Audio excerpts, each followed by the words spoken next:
El hilo de plata. El 13 de julio de 2009, la revista Time presentó un reportaje en la página 2 llamado 10 preguntas para Robert Kiyosaki. Una de las preguntas que me hicieron fue: ¿existe la posibilidad de crear compañías nuevas en medio de una turbulencia económica? Bromeas, fue lo primero que pensé, pero mi respuesta fue la siguiente: este es el mejor momento. El verdadero empresario surge en los malos tiempos. A los empresarios no les importa si el mercado sube o baja. Los empresarios crean mejores productos y procesos. Así que cada vez que alguien dice: oh, las oportunidades son menos ahora, es porque se trata de un perdedor. Ya escuchaste una enorme cantidad de malas noticias sobre la economía. ¿Estás listo para las buenas nuevas? Bien, pues las malas noticias son también las buenas. Te diré lo mismo que a la revista Time. Una recesión es el mejor momento para comenzar tu propio negocio. Cuando la economía se desacelera, el espíritu empresarial se aviva como una estufa de leña bien provista en una fría noche de invierno.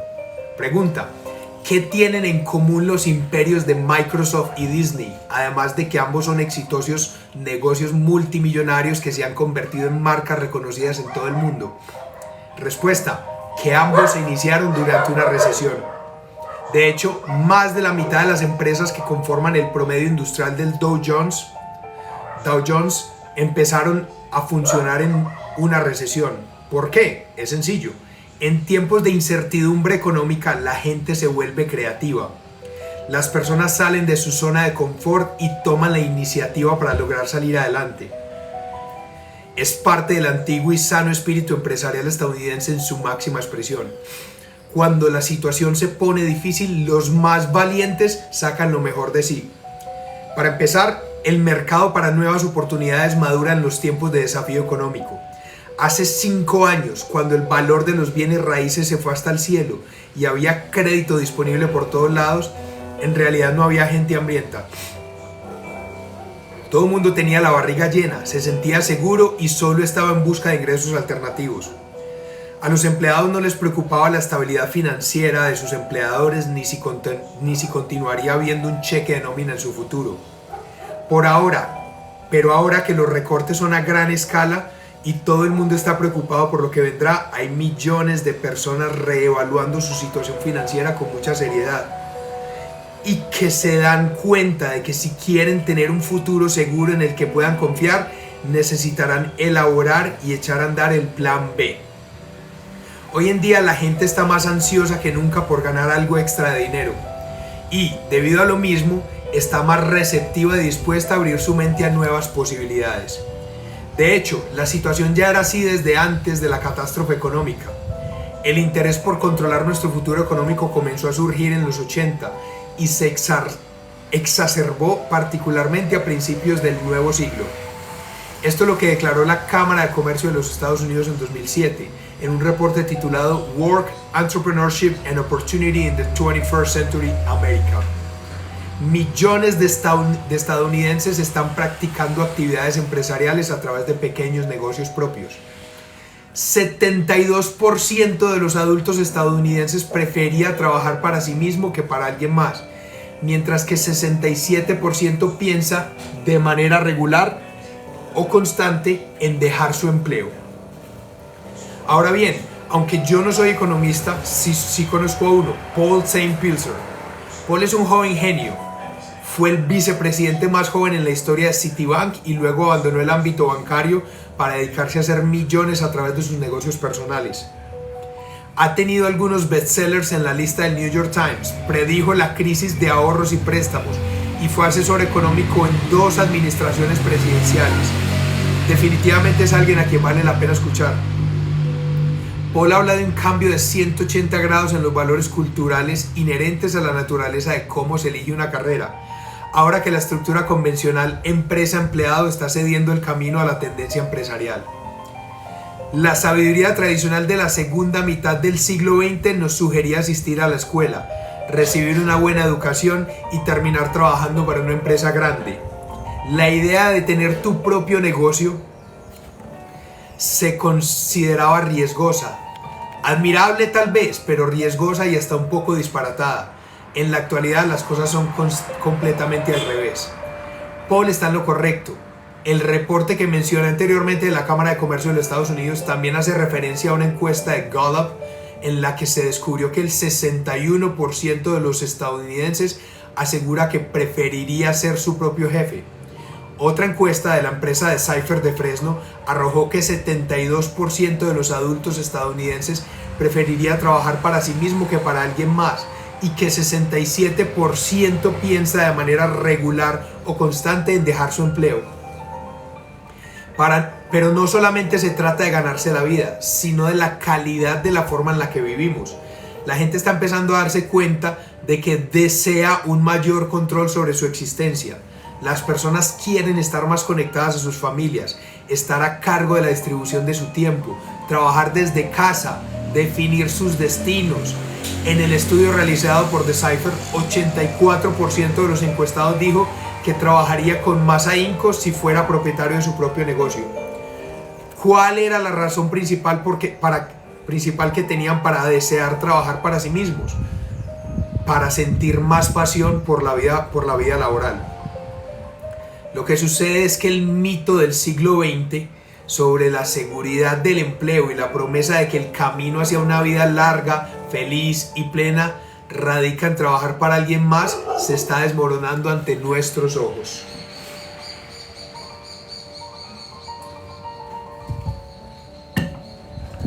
La mitología del empleo. Escuchen esto. La mitología del empleo. Estamos tan adoctrinados por nuestras circunstancias que creemos que el empleo es algo natural. Sin embargo, lejos de ser históricamente normal, todo el concepto de ser empleado es en realidad un fenómeno bastante reciente. En la era agraria, la mayoría de la gente se desempeñaba como empresaria. Así es, casi todos eran granjeros que trabajaban las tierras del rey, pero sin ser sus empleados. Ellos no recibían cheques de nómina del monarca. De hecho, sucedía lo contrario. El granjero le tenía que pagar al rey un impuesto por el derecho a usar su tierra. Esos granjeros en realidad se ganaban la vida como empresarios con pequeños negocios. Eran carniceros, panaderos y fabricantes de velas que iban heredando su oficio a través del linaje de la familia. En la actualidad aún quedan pruebas de aquella práctica, ya que algunas de las personas conservan en su apellido, en inglés, el oficio de su familia. Smith para el herrero del pueblo, Baker para la propiedad de panaderías, Farmer porque el negocio de la familia era la agricultura, Tailor, que viene de la profesión de sastre, y Cooper, antiguo término utilizado en inglés para referirse a quienes se dedican a la fabricación de barriles. No fue sino hasta la era industrial que se comenzó a necesitar y exigir otro tipo de producto, empleados. Como respuesta, el gobierno asumió la tarea de educar de forma masiva y adoptó el sistema prusiano, sistema que hasta la fecha sigue siendo modelo para la mayoría de las escuelas occidentales del mundo. ¿Alguna vez te has preguntado de dónde vino la idea de jubilarse a los 65 años? ¿Te has preguntado esto? ¿De dónde vino la idea de jubilarse a los 65 años? Te voy a responder.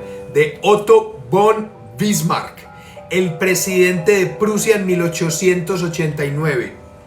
En realidad el plan de Bismarck sugería la edad de 70, no de 65, pero eso ya no importa mucho.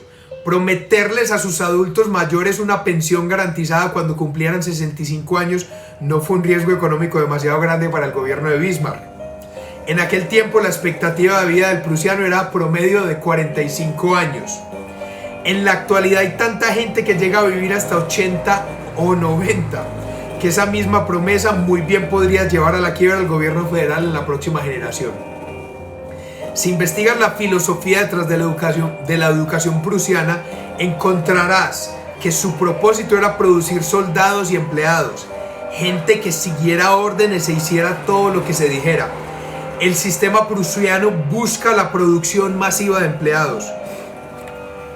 En las décadas de los 60 y los 70 en los Estados Unidos, compañías como IBM establecieron el concepto de empleo para toda una vida. Un momento, le bajo esto acá. Concepto de empleo para toda una vida, como el patrón de oro de la seguridad laboral. Sin embargo, El empleo en IBM llegó a su punto más alto en 1985 y a partir de ese entonces todo el concepto de una carrera sólida y confiable en una empresa comenzó a decaer y sigue haciéndolo hasta la fecha. Mientras General Motors avance, también lo hará el país. Y aquí estamos, medio siglo después, y las cosas no le están saliendo nada bien a General Motors. ¿Eso significa que Estados Unidos está destinado al fracaso? No, significa que el mito de la seguridad corporativa y el plan de 40 años se acabó. Fiebre empresarial. No quiero decir que el empleo sea algo negativo, solo estoy aclarando que es una de varias maneras de generar ingresos y que es sumamente limitada. Y lo que sucede es que la gente se está dando cuenta de ello. Estas personas, incluyéndote a ti, ya vieron que la única forma en que de verdad podrán tener lo que quieren en la vida es dando el primer paso en el camino del empresario. Y por cierto, debo aclarar que no soy el único que lo nota. Tal vez no has escuchado hablar de Mohamed Yunus, autor de Banker to the Poor. Paréntesis. Les cuento que me leí un libro de Mohamed Yunus que se llama The Three Zeros. Me cambió la cabeza y Mohamed Yunus es una de las personas que realmente ha cambiado el mundo. No es la única, por eso dije una de las personas, pero realmente es de esas personas que ha tenido un impacto tan grande que han cambiado el mundo. Si no conocen quién es Mohamed Yunus, les recomiendo que lo busquen. Pero el comité del Premio Nobel de Oslo, Noruega, sí, le dieron el Premio Nobel de la Paz. De hecho, lo galardonaron en 2006 por su concepto de microcréditos para empresarios del tercer mundo. Toda la gente es empresaria, dice Yunus, pero algunos no tienen la oportunidad de descubrirlo. Imagínense que Yunus le daba microcréditos. Les estoy hablando de créditos de 500, de 700, de 900, de $1000. O sea, créditos realmente muy bajitos. A empresarios, sobre todo mujeres, cabezas de familia en Bangladesh, que eran muy pobres, pero que con ese dinero podían empezar su propio negocio. Prestaba el dinero no para lujos ni nada de eso, no es para gastos, para emprender.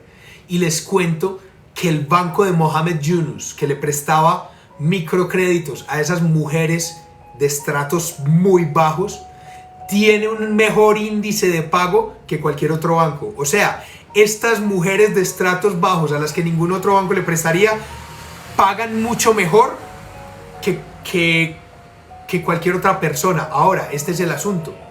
Pagan mucho mejor porque esos préstamos fueron para emprender y los emprendimientos le permiten pagar la deuda y vivir. Eso es algo de verdad, un concepto que cambió el mundo.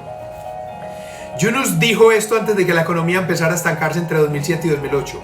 Y ahora que se propagan todas las malas noticias financieras, más y más gente busca de manera activa la forma de hacer exactamente lo que dice el señor Yunus. Por cierto, la primera vez que leí este libro yo no sabía quién era Mohamed Yunus. Tampoco lo investigué hasta que me regalaron el libro de él, o uno de los libros, no sé si tiene varios, y ese libro de verdad es una cosa impresionante. Qué bueno volver a leer esto y darme cuenta que hoy sí sé quién es Mohamed Yunus. La fiebre empresarial ha incrementado la velocidad de su crecimiento porque cuando la economía se acelera, la actividad empresarial se exacerba. De hecho, los empresarios prosperan en los tiempos difíciles. Cuando hay incertidumbre, siempre buscamos otras maneras de generar ingresos. Si sabemos que no podemos confiar en los empleadores, entonces comenzamos a buscar por nosotros mismos. Creemos que ha llegado el momento de movernos de la zona de confort y ser creativos para lograr salir adelante en el aspecto económico. Un estudio de la Reserva Federal de los Estados Unidos muestra que el valor neto del hogar promedio para los empresarios es 5 veces mayor al valor de los empleados convencionales. Ojo, el valor neto del hogar promedio en Estados Unidos es 5 veces mayor para los empresarios que para los empleados.